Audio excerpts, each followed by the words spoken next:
সিরাজগঞ্জের বিখ্যাত গোলামের হোটেল। এই গোলামের হোটেল নিয়ে আমি এত ভিডিও দেখেছি ফেসবুক আর ইউটিউবে, অথচ আমি সিরাজগঞ্জের মানুষ হয়ে এখনো পর্যন্ত গোলামের হোটেলে খেতে যেতে পারিনি। এটা আসলেই সত্যি বড় আফসোসের কথা। আমি মনে হয় শেষ পার্সন যে যাচ্ছি গোলামের হোটেলে খাওয়ার জন্য। যাই হোক, দেরি হলেও তাও তো যাওয়া হচ্ছে। আমার আসলে সিরাজগঞ্জের বাইরে থাকা হয়, এই জন্য খুব একটা বেশি যাওয়া হয় না। এবার আমি চিন্তা করেছিলাম আমি যখনই সিরাজগঞ্জে ছুটিতে যাব তখন অবশ্যই গোলামের হোটেলে খেতে যাব। যে কথা সেই কাজ। এবার কয়েকদিনের জন্য ছুটিতে গিয়েছিলাম বাড়িতে গিয়ে আমরা ফার্স্ট প্ল্যান করে ফেলি গোলামের হোটেলে যাওয়ার জন্য। গোলামের হোটেলে যাব এই জন্য আমরা সকাল সকাল ঘুম থেকে উঠে ফ্রেশ হয়ে রেডি হয়ে সকালে নাস্তা করে বের হয়ে পড়ি। কারণ গোলামের হোটেলে সাধারণত দেখা যায় দুপুর 12টা থেকে 3টা পর্যন্ত প্রচণ্ড পরিমাণে ভিড় থাকে। সবাই লাঞ্চ করার জন্য আসে, আর আমরা যেহেতু ফ্যামিলি নিয়ে যাচ্ছি সেহেতু এরকম গ্যাদারিং বা এরকম গ্যামজামের মধ্যে খুব একটা ভালো লাগবে না। এই জন্য আমাদেরকে সাজেস্ট করেছিল যেন সকাল সকাল যাই। এই জন্য আমরা সকাল সকাল সিএনজি স্ট্যান্ড মানে কড়িতলা সিরাজগঞ্জের বাজার স্টেশন যেটা বলে সেখানে গিয়েছিলাম, সেখান থেকে সিএনজি নেওয়ার জন্য। কিন্তু দুর্ভাগ্যবশত ওই সময় সিএনজিতে গ্যাস সংকট থাকার জন্য সিএনজি পাচ্ছিলাম না। আর আমরা যেহেতু 6 জন মানুষ ছিলাম এই জন্য আমরা একটা অটো রিক্সা রিজার্ভ করে নিই সরাসরি গোলামের হোটেলে যাওয়ার জন্য। আর সাধারণত দেখা যায় যে সিরাজগঞ্জের যে স্টেশন রোড বলে স্টেশন, সেখান থেকেই সাধারণত এনায়েতপুরের গাড়িগুলো যায়। যেহেতু গোলামের হোটেল বেলকুচির এনায়েতপুরে, সেহেতু আমাদেরকে একটু শহর থেকে অনেক দূর সময় নিয়ে যেতে হবে। তো আমাদের অটো রিক্সায় যেতে প্রায় 1.5 ঘন্টা সময় লাগছে। বাসও যায়, বাসে যেতে প্রায় 1 ঘন্টার মতো সময় লাগে, সিএনজিতেও 1 ঘন্টার মতো সময় লাগে। অটো রিক্সা যেহেতু একটু ধীরে ধীরে যায় এই জন্য একটু সময় বেশি লেগেছে। যাই হোক, এনায়েতপুর যাওয়ার রাস্তাটা মানে বেলকুচি যাওয়ার রাস্তাটা খুবই সুন্দর ছিল। রাস্তাটা একদম নিট অ্যান্ড ক্লিন ছিল, কোথাও কোনো ভাঙাচোরা ছিল না। গাড়িটা খুব সুন্দরভাবে গিয়েছে এবং রাস্তার দুই পাশে অনেক সুন্দর পানি ছিল। যেহেতু বর্ষাকালে প্রচুর পানি থাকে। এটা আসলে যমুনা নদীর পানি, কোনো বিলের পানি নাকি বর্ষার পানি আমি আসলে জানি না, কিন্তু পানিটার জন্য রাস্তাটা ফ্রেশ থাকার জন্য জার্নিটা আমাদের খুবই সুন্দর হয়েছে। আমাদের প্রায় 1.5 ঘন্টার মতো সময় লেগেছিল। 1.5 ঘন্টা পরে আমরা অবশেষে আমাদের সেই কাঙ্ক্ষিত স্থান গোলামের হোটেলে পৌঁছে গেছি। আমরা মোটামুটি 12টার দিকেই পৌঁছে গিয়েছিলাম। যাওয়ার পরে দেখি এখানে রান্নাবান্নার সব আয়োজন চলতেছে।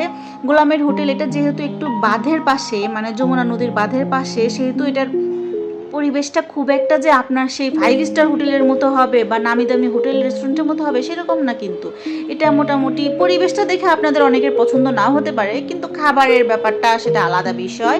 এই যে দেখেন যমুনা নদী দেখা যাচ্ছে, যমুনা নদীর বাঁধ। আমরা ভিতরে ঢুকলাম, এখানে চৌকি ছিল, বসার জন্য টেবিল ছিল। যাই হোক, আমরা চেয়ার টেবিল নিলাম, পিছনের দিকে একটা ফাঁকা জায়গা ছিল, সেখানে আমরা বসলাম। এই যে দেখেন এখানে রান্নাবান্নার আয়োজন হচ্ছে। অনেক কিছু রান্না হয়ে গিয়েছিল, আবার অনেক কিছু রান্না বাকি ছিল। এই যে এখানে সেই গোলামের হোটেলের বিখ্যাত যে চিংড়ি মাছ ভুনা, সেই ভুনাটা রান্না হচ্ছে। এখানে চিংড়ি মাছ রান্না হয়েছিল, ছোট বাইন মাছ, গরুর মাংস, মুরগির মাংস আর আয়ের মাছটা রান্না হয়েছিল। আর বাকিগুলো এখনো রান্না শেষ হয়নি, ধীরে ধীরে ওগুলো রান্না হবে। তো আমরা অর্ডার করেছিলাম চিংড়ি মাছ ভুনাটা, গরুর মাংসটা, মুরগির মাংস, আয়ের মাছ আর ছোট বাইন মাছ। যেহেতু এনায়েতপুরে একটা বড় Enayetpur medical college, Khaja Yunus Ali medical college and hospital আছে, এনায়েতপুরে খাজা ইউনুস আলী ইউনিভার্সিটি আছে, সেহেতু মানে আশেপাশে যেহেতু সব, সুতরাং সবাই লাঞ্চের টাইমে এখানেই মোটামুটি খেতে আসে, এই সব জায়গাগুলোতেই খেতে আসে। এই জন্য এই দুপুরের দিকে এখানে প্রচণ্ড পরিমাণে ভিড় থাকে। এই জন্য যারা আপনারা যেতে চান, সময় নিয়ে খেতে চান, তারা বলবো যে 12টার আগে অথবা 3টার পরে যাবেন, তাহলে সুন্দরভাবে আপনারা খেতে পারবেন। আমাদের খাবার চলে এসেছে, আমরা খাবারগুলো নিয়ে এক এক করে টেস্ট করে দেখলাম। তো খাবারগুলো মোটামুটি ভালোই ছিল। আমার কাছে চিংড়ি মাছ ভুনাটা আসলেই অনেক বেশি ভালো লেগেছে, তবে আমার সাথে আরও অনেকে যারা ছিল তাদের কাছে আবার চিংড়ি মাছ ভুনাটা একটু পোড়া পোড়া ভাব লেগেছে।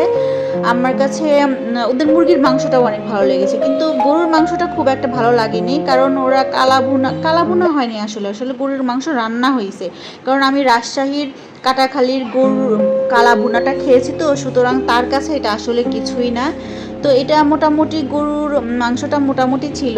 চিংড়ি মাছ ভুনাটা আমার কাছে অনেক ভালো লেগেছে, এবং ছোটো বাইন যেটাকে আপনারা গুচি মাছ বা কুচুই মাছ বলেন আর কি, বা আমাদের এলাকায় বলে, আপনাদের এলাকায় কি বলে আমি জানি না, ওটাও আমার কাছে অনেকটা ভালো লেগেছে। তবে ওদের মুরগির মাংসটাও অনেক বেশি মজার ছিল।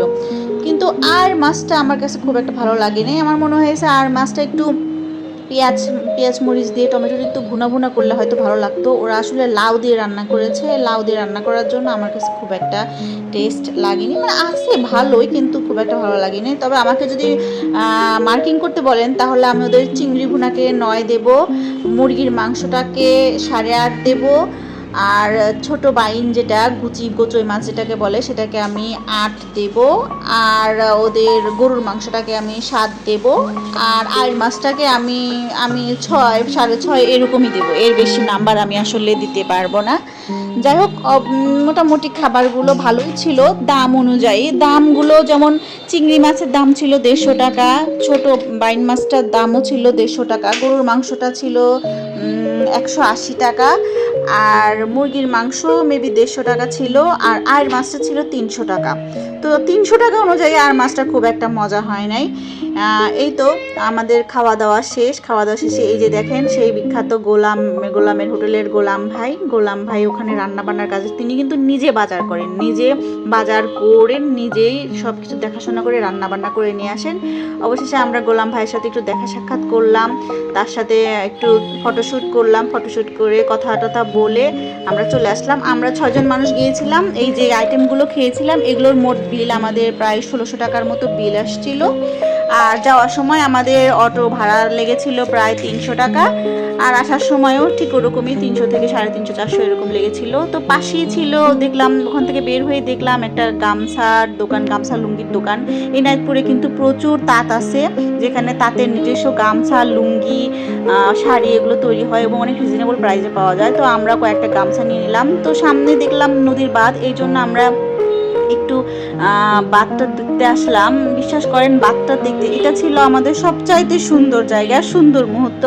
এই বাঁধের সামনে এখানে আমি এই বাঁধটা মানে স্পার বাঁধ 2 যেটা আছে সিরাজগঞ্জের, এটার আমি অনেক ভিডিও দেখেছি, কিন্তু এটা যে এই জায়গায় এটা আমি সত্যি জানতাম না। একটু জাস্ট ঘুরতে আসার জন্য এই জায়গাটা দেখে আমাদের দিনের মধ্যে সবচাইতে ভালো সময়টা কেটেছে এই জায়গাটাতে। এত সুন্দর, যেহেতু বর্ষাকাল ছিল, চারিদিকে পানিতে একদম থই থই অবস্থা, এবং আবহাওয়াটাও ভালো ছিল। ওই দিন একটু মেঘলা মেঘলা ছিল এবং প্রচণ্ড বাতাস ছিল। আমাদের প্রচণ্ড পরিমাণে ভালো লেগেছে এই বাঁধটার উপরে হাঁটাহাঁটি করার জন্য। আপনারা যারা গোলামের হোটেলে খেতে যাবেন বা এনায়তপুরে যাবেন তারা অবশ্যই এই স্পার বাঁধ 2তে অবশ্যই ঘুরতে যাবেন। আমার বিশ্বাস আপনাদের সবার অনেক বেশি ভালো লাগবে। এর পাশে কিছু রাইডও ছিল। আমাদের আসলে অনেক সময় হয়ে গেছিলো, দেরি হয়ে গেছিলো, আমাদেরকে তাড়াতাড়ি বাসায় ফিরতে হবে, এই জন্য আর আমরা বেশি দেরি করিনি। আমরা জাস্ট বাঁধটা একটু ঘোরাঘুরি করে বাঁধের শেষ মাথা পর্যন্ত আমরা গিয়েছিলাম হাঁটতে হাঁটতে, গিয়ে একটু ফটোশ্যুট করলাম, একটু কিছুক্ষণ সময় স্পেন্ড করে আমরা রিটার্ন করে চলে আসলাম। আমরা হাঁটতে হাঁটতে প্রায় বাঁধের একদম শেষ প্রান্তে চলে এসেছিলাম, কিন্তু একদম শেষের দিকে এই অংশটুকু আবার এক্সট্রা, এখানে আসলে আমাদের পক্ষে যাওয়া সম্ভব হচ্ছিল না। বাট ওনারা ছেলে মানুষ আর ওখানকার হয়তো লোকাল, এই জন্য ওনারা লাফালাফি করে ওটা পার হয়ে গেছে, কিন্তু আমাদের পক্ষে তো লাভ দেওয়া সম্ভব না, এই জন্য আমরা শেষ মাথায় যেতে পারিনি।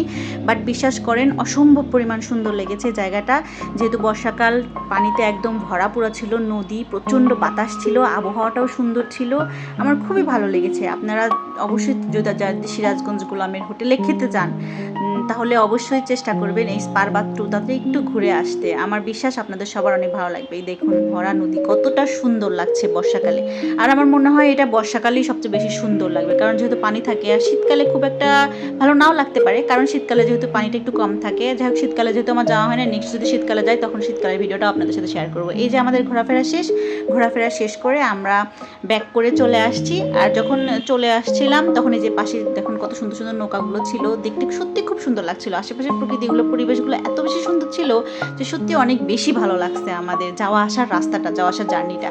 আর চলে আসার সময় যেহেতু ওখানে Khaja Yunus Ali medical college and hospital, এটা কিন্তু অনেক বড়, আমাদের উত্তরবঙ্গের ওইদিকে যথেষ্ট বড় একটা হসপিটাল এবং নামকরা একটা হসপিটাল। আমার কখনো আসা হয়নি, এই জন্য দেখলাম যেহেতু এখন আসাই হয়েছে একটু ঘুরে দেখে আসি। ভিতরে আমি যাইনি, জাস্ট গেট থেকে সামান্য একটু দেখে আসলাম। বাট গেট থেকে দেখে আমার কাছে যথেষ্ট সুন্দর মনে হয়েছে হসপিটাল অনুযায়ী যথেষ্ট পরিষ্কার, নিট অ্যান্ড ক্লিন এবং মানে সুন্দর, অনেক সুন্দর আর কি। এখানকার চিকিৎসার মানও কিন্তু যথেষ্ট ভালো, অনেকেই কিন্তু অনেক দূর দূরান্ত থেকে আসে এখানে চিকিৎসা করানোর জন্য। এই যে দেখেন ভিতরের পরিবেশটা কত সুন্দর। এই যেটা কিন্তু একটা মানে গেস্টদের থাকার জন্য একটা জায়গা, এটা মেবি হসপিটাল, আর ওই সাইডে মেবি আছে মেডিকেল কলেজটা। যাই হোক, তারপরে ওখান থেকে ঘুরে চলে আসার সময় যে এনায়তপুরে একটা সুন্দর, বেলকুচিতে একটা সুন্দর মসজিদ আছে, মসজিদটার নাম এক্স্যাক্টলি আমার এখন খেয়াল নাই, বহেলা খাতুন না কি যেন একটা নাম। যাই হোক, মসজিদটা কিন্তু খুবই সুন্দর। মসজিদের সামনে আমরা একটু নেমেছিলাম, নেমে মসজিদের এখান থেকে একটু ঘোরাঘুরি করে মসজিদটা দেখে নিলাম। মসজিদটা খুবই সুন্দর ছিল, মসজিদের ভিতরে সুন্দর গোছানো ছিল, অনেক ফুলের গাছ টাছ লাগানো ছিল, অনেক সুন্দর, মোটামুটি অনেক সুন্দর লেগেছে। এই তো আমাদের গোলামের হোটেলের ট্যুর ছিল। আপনাদের কেমন লাগলো জানাবেন।